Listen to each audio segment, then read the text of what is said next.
The email arrived while I was organizing files in my cubicle. Mandatory meeting and conference room A, all accounting staff.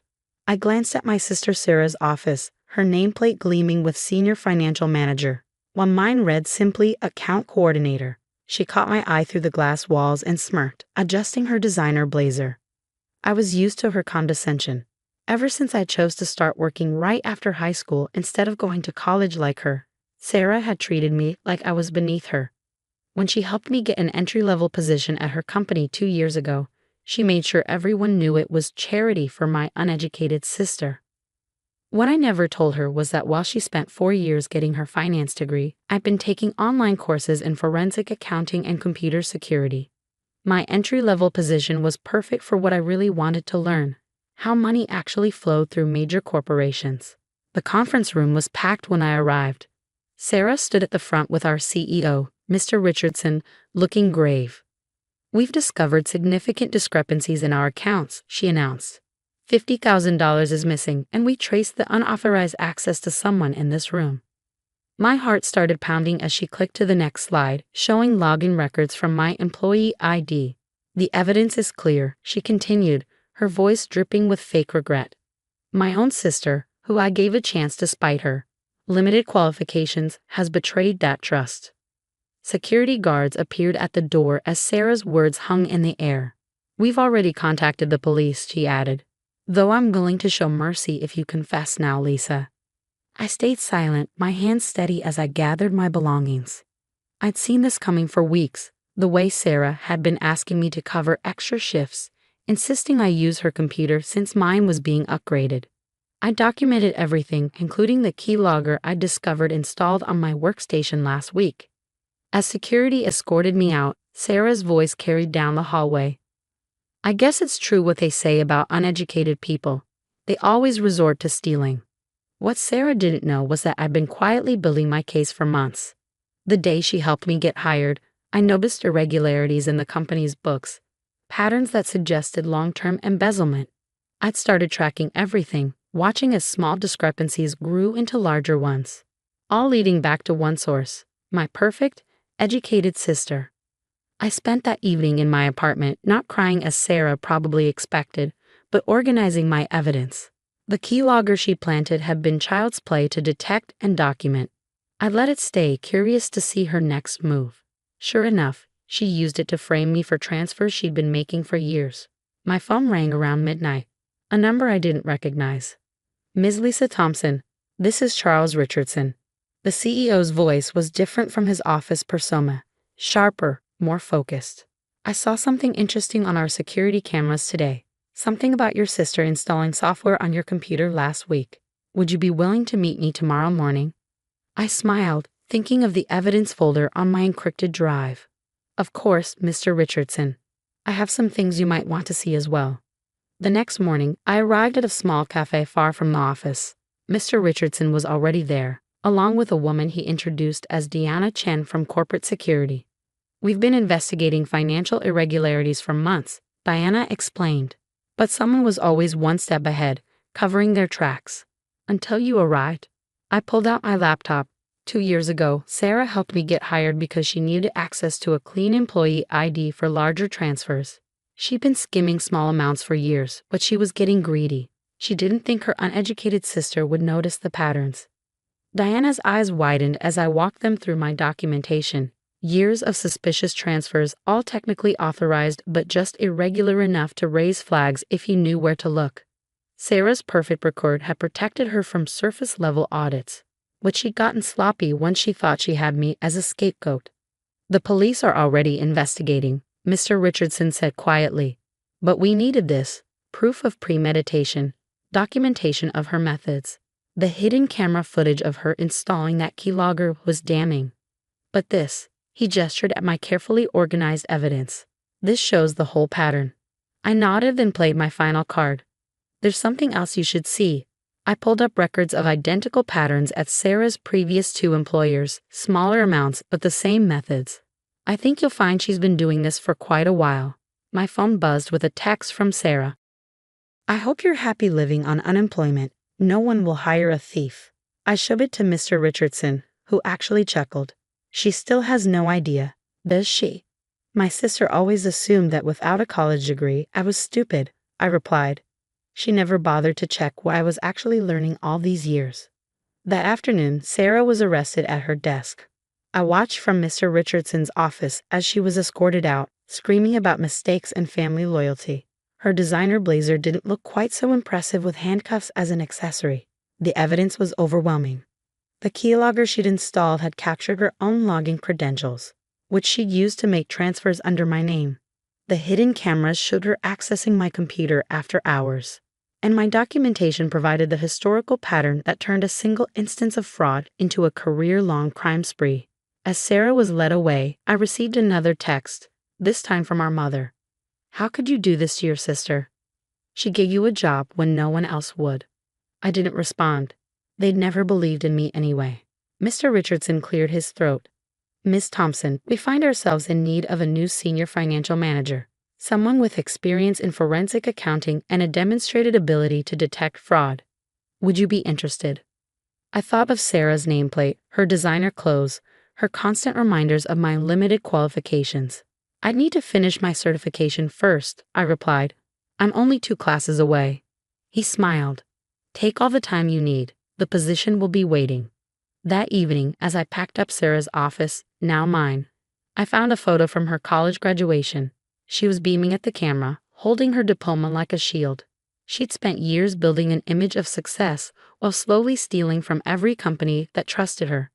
I'd spent those same years actually learning, growing, preparing.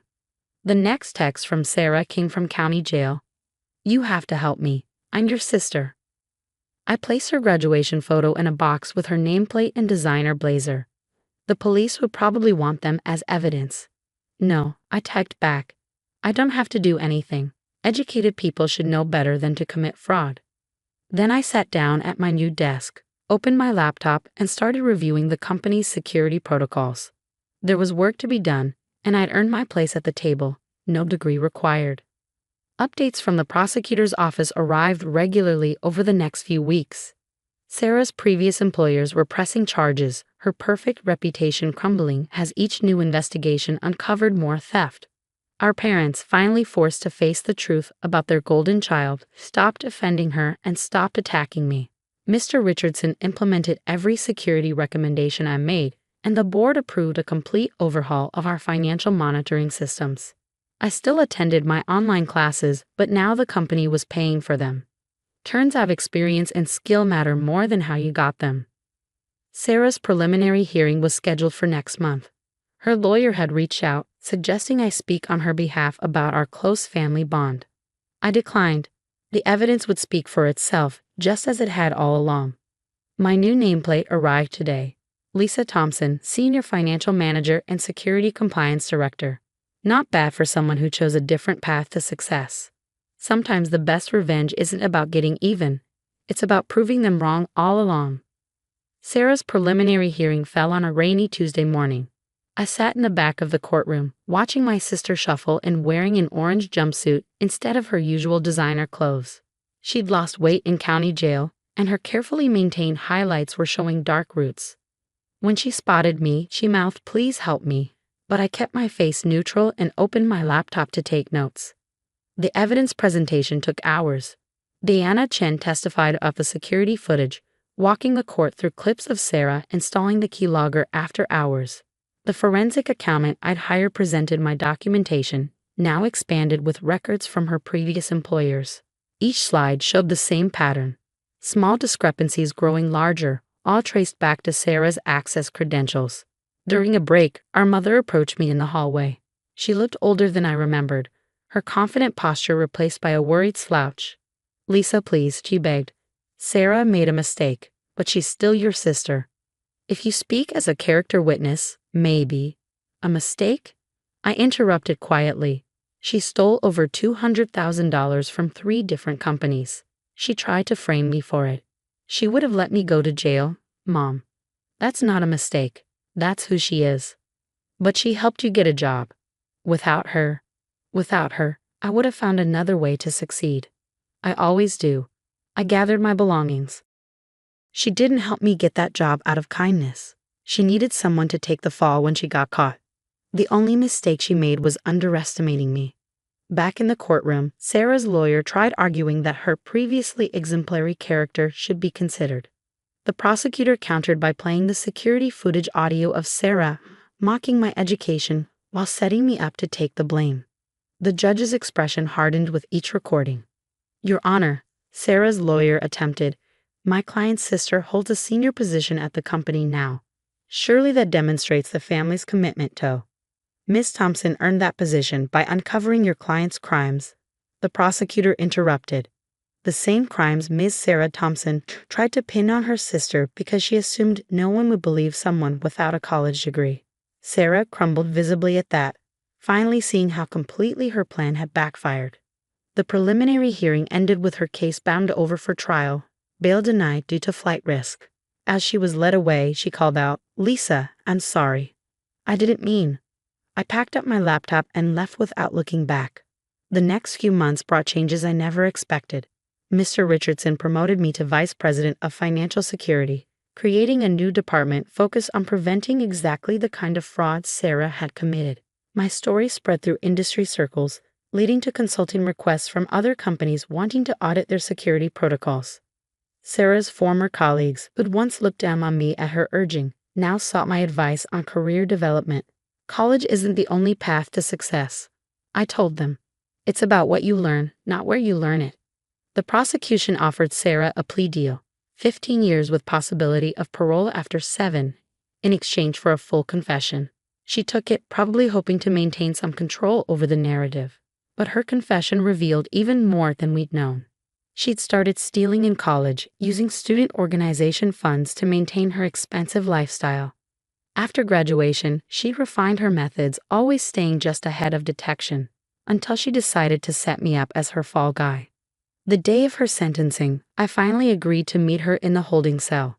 She clearly practiced her speech, tears falling perfectly as she spoke. "I was jealous," she admitted. "You were always so capable, making your own way, learning what you wanted.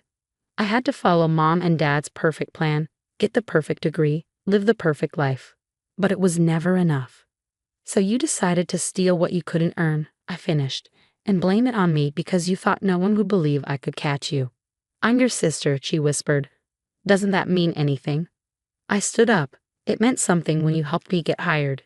It meant something different when you tried to send me to prison. Now it just means I know exactly who you are." The judge sentenced her to the agreed-upon 15 years plus restitution. Our parents sat in the front row, finally accepting that their perfect daughter had built her success on lies. They tried to approach me after the sentencing, but I had a meeting to attend. That meeting changed everything. A major financial security firm had heard about my work on Sarah's case. They wanted to partner on developing fraud detection software based on my methodologies. The contract would make me a millionaire several times over. "We love that you learned this through experience," the CEO told me. "Anyone can follow textbook methods. You found patterns others missed because you looked where they didn't think to look." As I signed the contract, my phone buzzed with a message from the prison. Sarah had lost her appeal. She wanted me to help fund her commissary account since our parents couldn't afford to support her anymore. I deleted the message without responding. Later that week, I got an interesting email from Sarah's last victim, her previous employer. Their audit had revealed that she'd hidden some of her stolen funds in overseas accounts. They wanted to hire me to trace the money. The fee they offered would cover a down payment on the house I'd been eyeing. I took the job, of course. Let Sarah sit in prison, knowing that with every case I solved, every fraud I uncovered, I was building the career she tried to steal from me.